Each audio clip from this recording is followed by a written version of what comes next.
evening, everyone. So first, thank you for attending this session. My name is Mehdi, and this is Claire and Martin.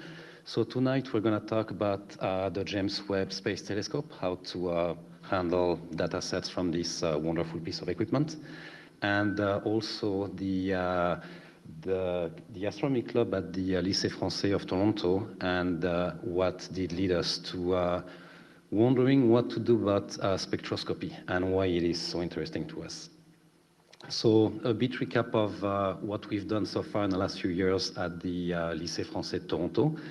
So the club format is one night a week, like a one-hour session. It's highly focused on software and data processing.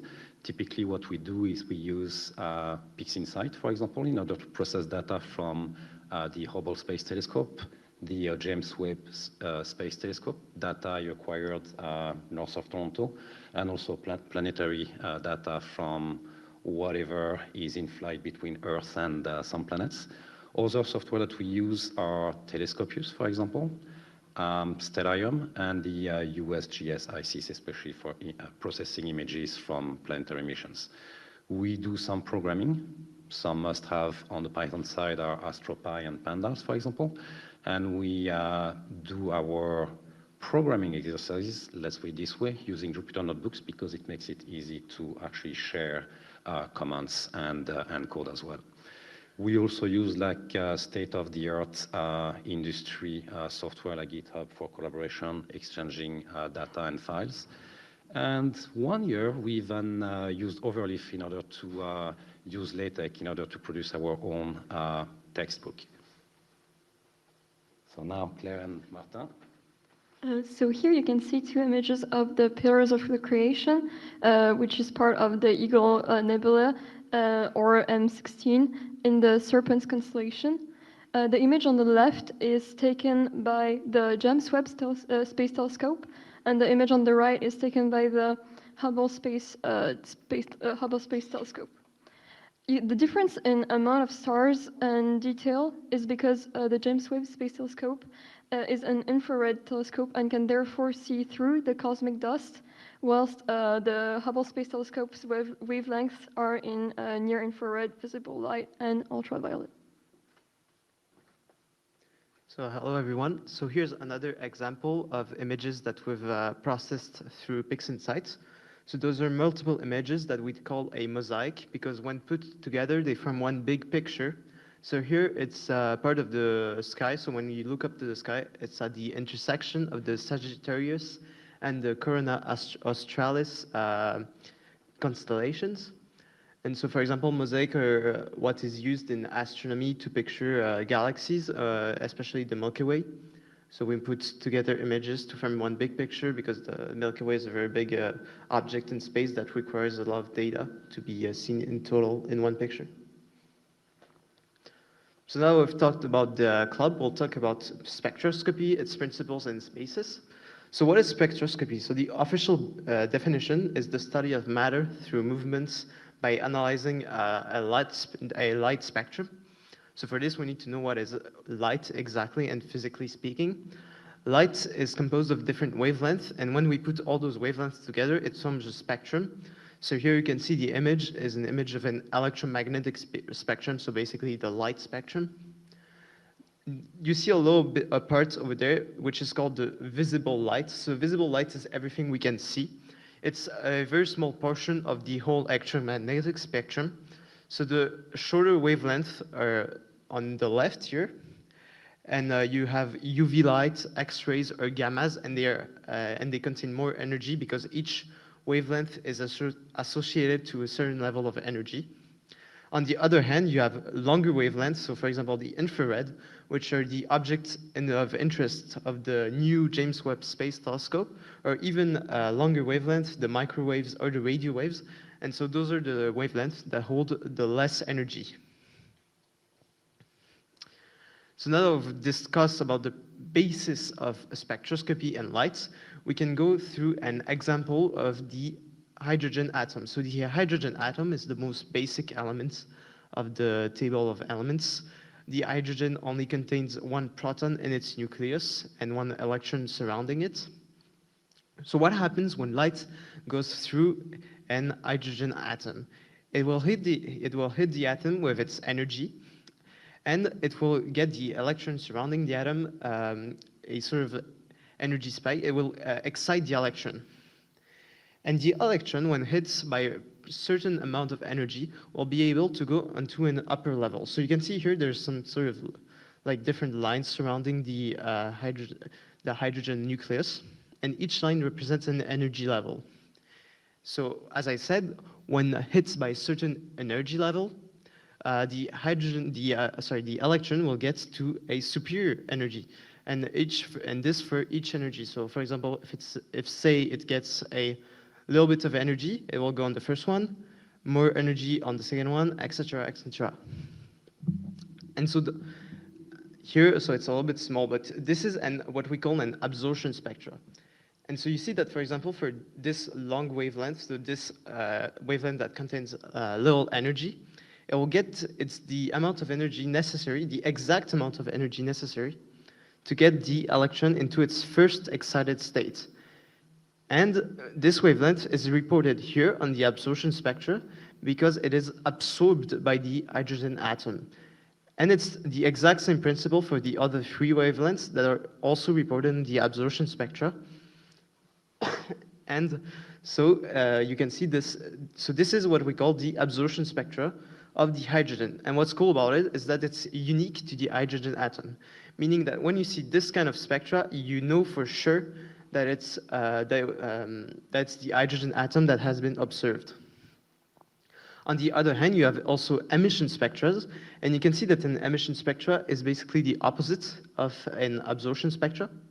And so this is simply because the emission spectra is the light that will be emitted by the energy, in other words, because energy and lights are strongly associated together, that will be emitted by the hydrogen atom when the electrons goes from their excited states to their normal states.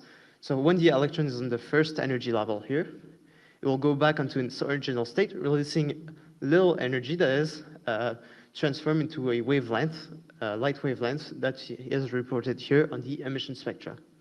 And again, it's the same principle for all the other energy levels. And so we get this emission spectra that is also unique to hydrogen atoms. And so this example works for every molecule or elements that we have in the world, in reality. And this is how, using spectroscopy, we can study matter.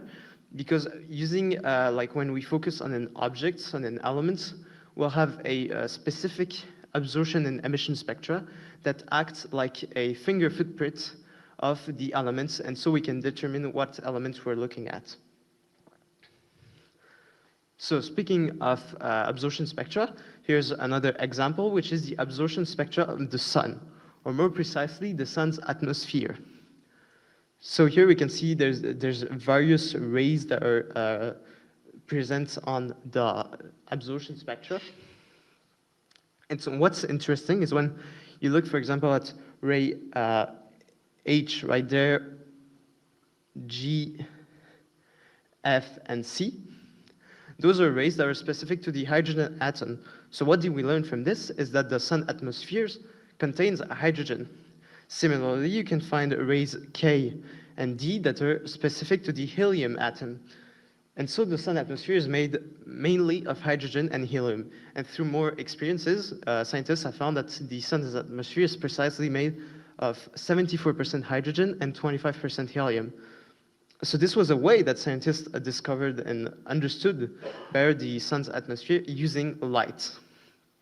And we can do this for the sun, but we can also do this for any other star that we can look through using, for example, the James Webb Space Telescope, which will provide us very precise data on the star. But we can also use this similar kind of technology and the similar basics of spectroscopy to study, for example, exoplanets or planets in our solar system and their atmosphere. Also, one interesting fact is that the sun is what we call in physics a black body, which is an ideal object that emits light through thermal energy.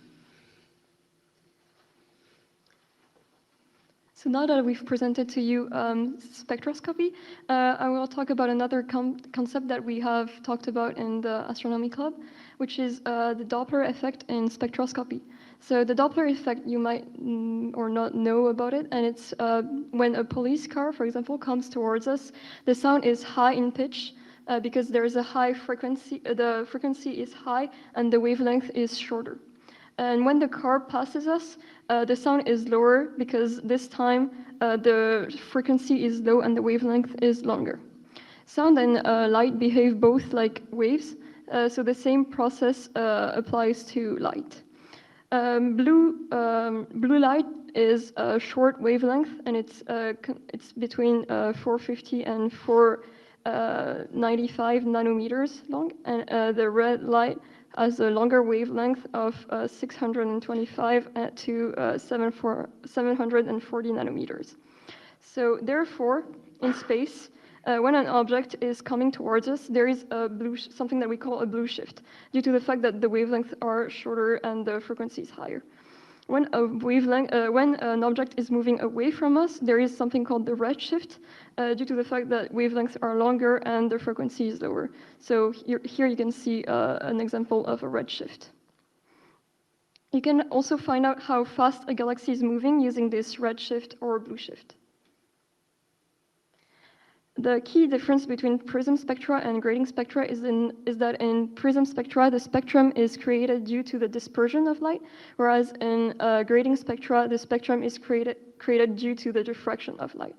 So in this image taken by the T17, which is part of the eye telescope network, the overexposure causes a spike. This really shows you the impact of exposure on taking a good image. So what are the plans of this year for the club? Well, you can see a typical acquisition on the right of the slide. The spectrum of Vega was taken by the Old Hastings Observatory using the Star Analyzer 100 grating.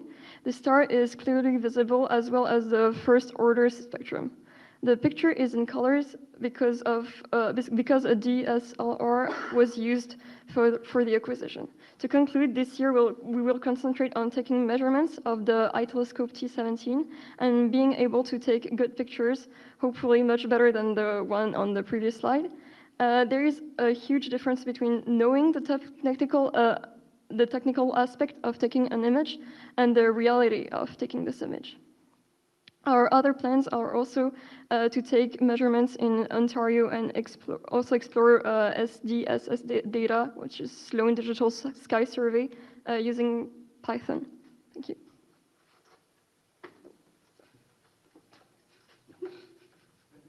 Yes, thank you.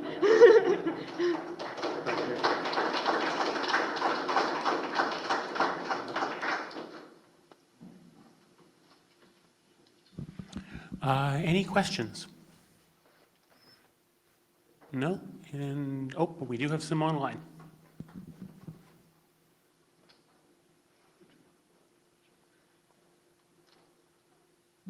Just a question for myself.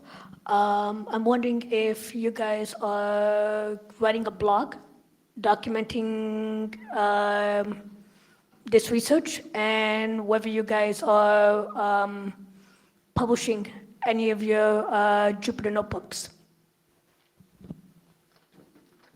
The answer is yes, and Claire just been elected as writer. But no, so what I do is every week when I do present the session, I have a Google Slides presentation, and I make everything available on our blog, hosted, I think, partially at the Lycée Français. And the Jupyter notebooks are available on GitHub. So please feel free. Sorry? Can you say that? Do you have Not right now, but yeah, give me your email address and I'll make sure you get it.